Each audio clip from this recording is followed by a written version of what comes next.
朝早いのでまだ人が少ないですね。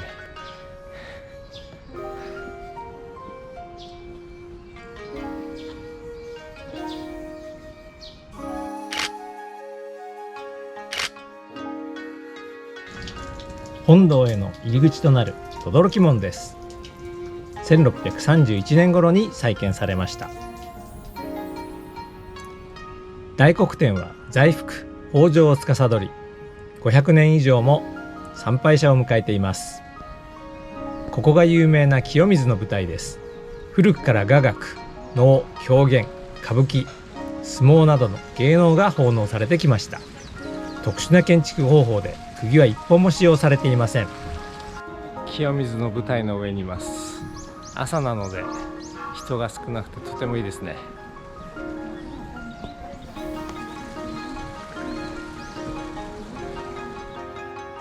本堂と清水の舞台です。遠くに京都市街が見えます。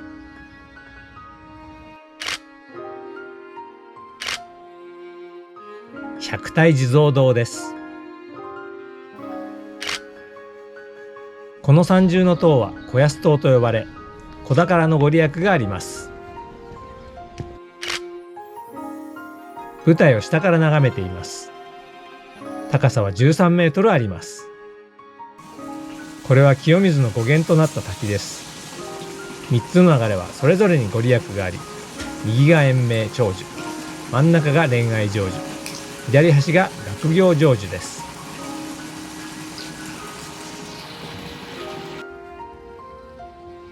舞台から音羽の滝を見るとこんな風に見えます。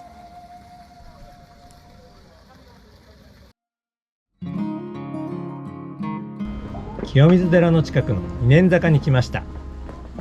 京都らしい雰囲気の小道は散策に最適です。日本の伝統を感じる景色です。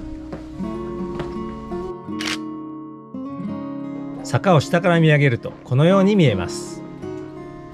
早朝なので店は閉まっていますが、雰囲気を味わうには十分でしょう。二年坂と書いた看板です。この前で記念写真を撮ると良いかもしれません。景観を守るために通常は緑色のスターバックスの看板もこのような色です。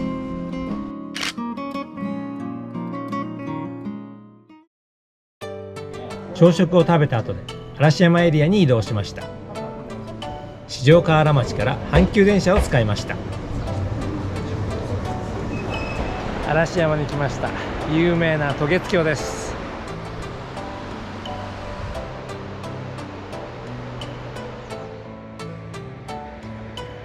渡月橋は西暦836年に作られ、現在の橋は1934年に作られた鉄筋コンクリート製ですが、木造に見えるようなデザインとなっています。1834年に制作されたと言われる版画に渡月橋が描かれています。桂川の左岸側です。嵐山の観光スポットの多くは左岸にあります。ここもその一つ、天龍寺です。ここは庭園が有名です。達磨大師の絵です。東寺院で同じ絵を見ましたね。これが有名な四川回遊式庭園です。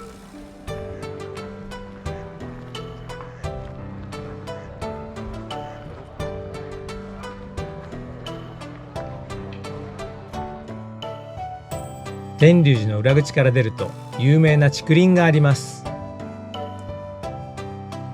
観光客だらけなのですが、 AI を使って加工してみましょう。これは加工していません。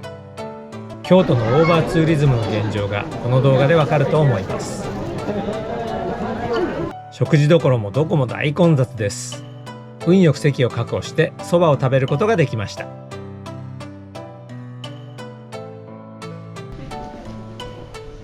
次に訪れたのは西芳寺です。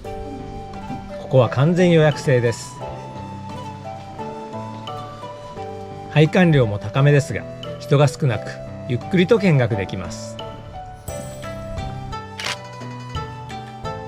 西芳寺は通称苔寺と呼ばれ、緑で覆われた庭園は本当に見事です。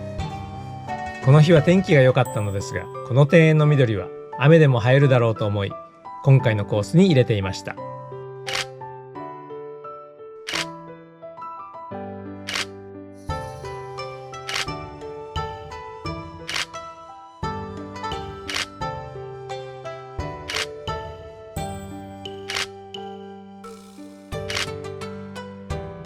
西芳寺は約1300年の歴史を持ち、有名な金閣寺や銀閣寺の庭園もこの寺を模したと言われています。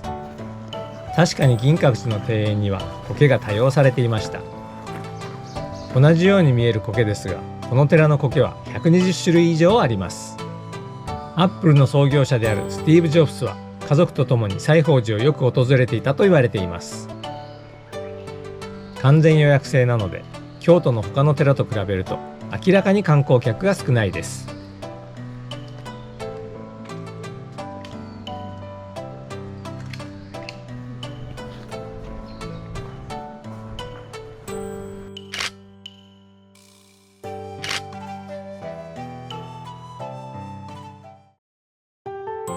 この日の最後に訪れたのが建仁寺です。建仁寺は1202年創建と言われており、800年以上の歴史があります。祇園の花見小路から近いので、合わせて観光すると良いでしょう。建仁寺です。建物の中で動画を撮ることが禁止されているので、ここからは写真でお届けします。国宝に指定されている風神雷神の屏風です。右に風神、左に雷神が描かれています。画面の両端ギリギリに配された風神雷神が特徴の最高傑作です。風神です。風を起こす袋を持っています。雷神です。雷の音を出す太鼓を背負っています。この寺の庭も素晴らしいです。この庭は岩ともみじで構成されています。建仁寺は中国百丈山の前冊を模したと言われ、庭園も百丈山の景色を模して作られました。禅寺ではよくこのような石庭が見られます。襖絵も建仁寺で見るべきものでしょう。墨を使ってモノトーンで描かれているところが芸術的にも美しいと思います。特に目を引くのが桃山時代に制作された龍の襖絵です。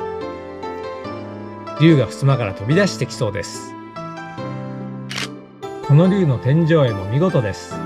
龍は禅寺の鳳道に描かれることが多いのですが、この絵は2002年に完成しました。比較的新しいことに驚きました。京都には紹介した場所以外にもたくさんの観光地があります。オーバーツーリズムで人が多すぎるという問題はありますが、歴史に彩られた街は一度は訪れてみるべきです。それではまた次の動画でお会いしましょう。